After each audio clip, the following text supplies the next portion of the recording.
So welcome to the first in our series of youth videos. These are for us to chat about on Wednesdays over Zoom, but of course anyone, if you're watching this, get involved. If you've got any thoughts, you've got any questions, you want to tell me off for something that I've said, put it in the comment section down below, or comment on Facebook, or drop us an email and let's chat about it.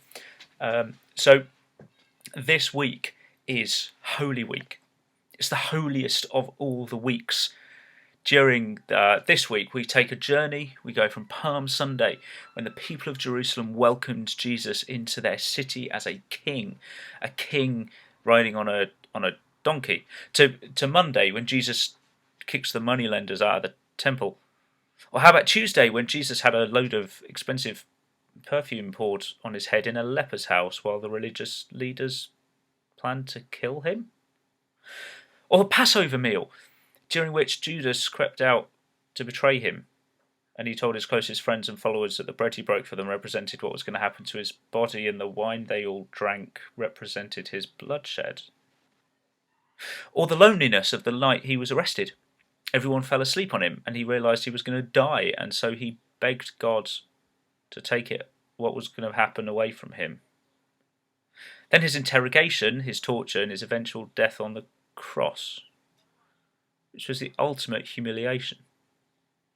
It was a criminal's death, abandoned and buried only to be resurrected on Sunday, greeted by the women who came to the tomb.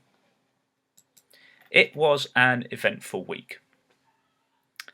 Not like I imagine your Holy Week is going to look like. Maybe not like what mine is going to look like, especially this year. We're all stuck inside with very little to do. Boredom is setting in.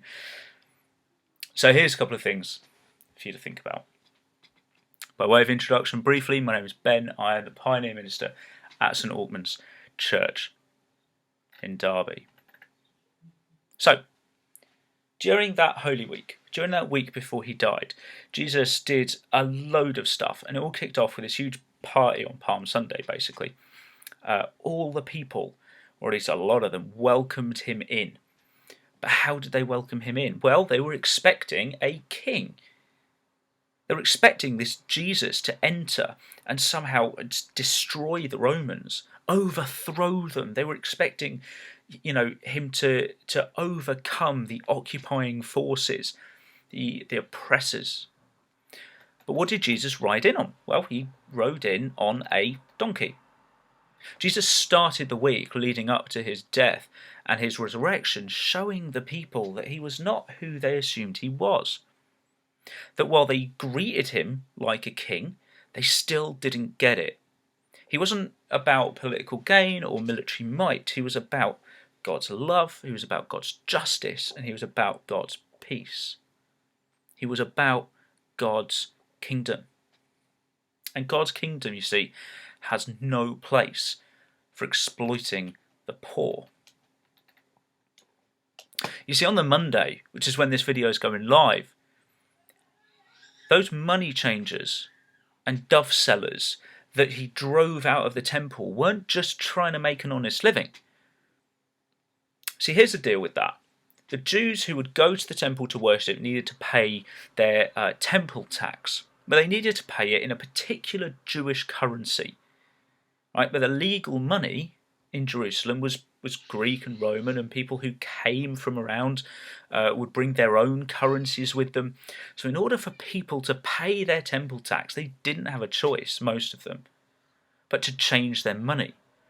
And those people who were changing that money were charging extortionate amounts on top of it in order for them to provide that service. And doves were also being sold so that people could sacrifice them. If you didn't have a dove, well, what did you need to do? If you were coming from miles away to make this sacrifice, you're not going to bring a dove with you, are you? You've got to buy one.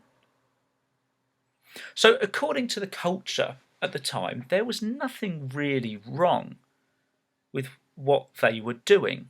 It's not like the Jews didn't like the money changing.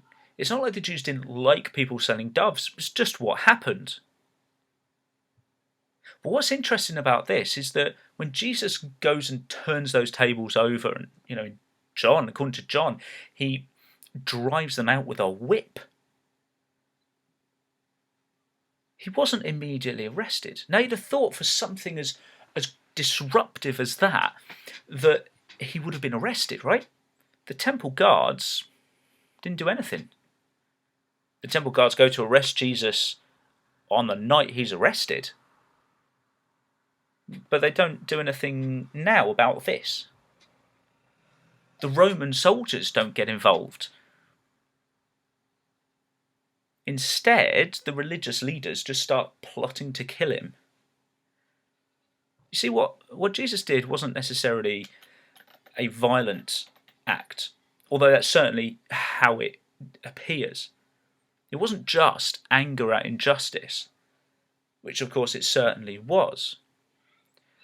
But it was what you could call a prophetic statement. And in this one act, Jesus does two main things. And this is what I mean. One, he triggers his own death. He signs the warrant for his own crucifixion. Why? Because he upsets the order. The leaders of the temple, they know that what is going on is exploitative. They know that the money changers are charging crazy levels of interest and are more interested in profit than worship.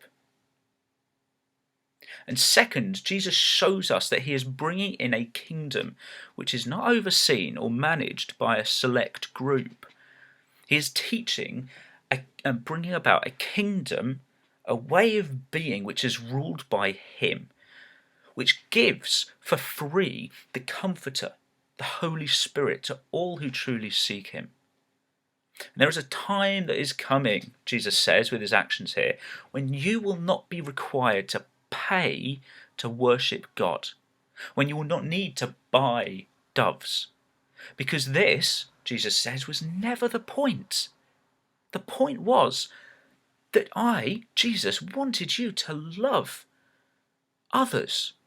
I wanted you, those of you coming, buying this stuff, I wanted you because I love you, and I want you to love others in return. All of this stuff, it was never meant to be for profit. It was never meant to be part of a commercial system. It was meant to be a demonstration of love and a way in which you, my people, could in turn show love to those around you. Jesus says in a parable that whatever you did for the least of these, you did for me. So you see, the poorest people, when they come to worship, should not need to pay so they get the right coin. Instead, they should be welcomed in with open arms and an outstretched heart. See, later on, Jesus is asked about what the most important command in the Jewish law is. And he answers this. He says, "People of Israel, you have only one Lord and God. You must love him with all your heart, soul, mind, and strength. The second is love others as much as you love yourself." And the man who asks him this, one of the teachers of the Jewish law, probably important in the temple, perhaps he was involved in plotting to kill Jesus, responds with this. He says, "You're certainly right to say that there is only one God. It is also true that we must love God with all our heart, mind, and strength, and that we must love others as much as we love ourselves." And then he says this. He says, "These commandments are more important than all the sacrifices and offerings that we could possibly make."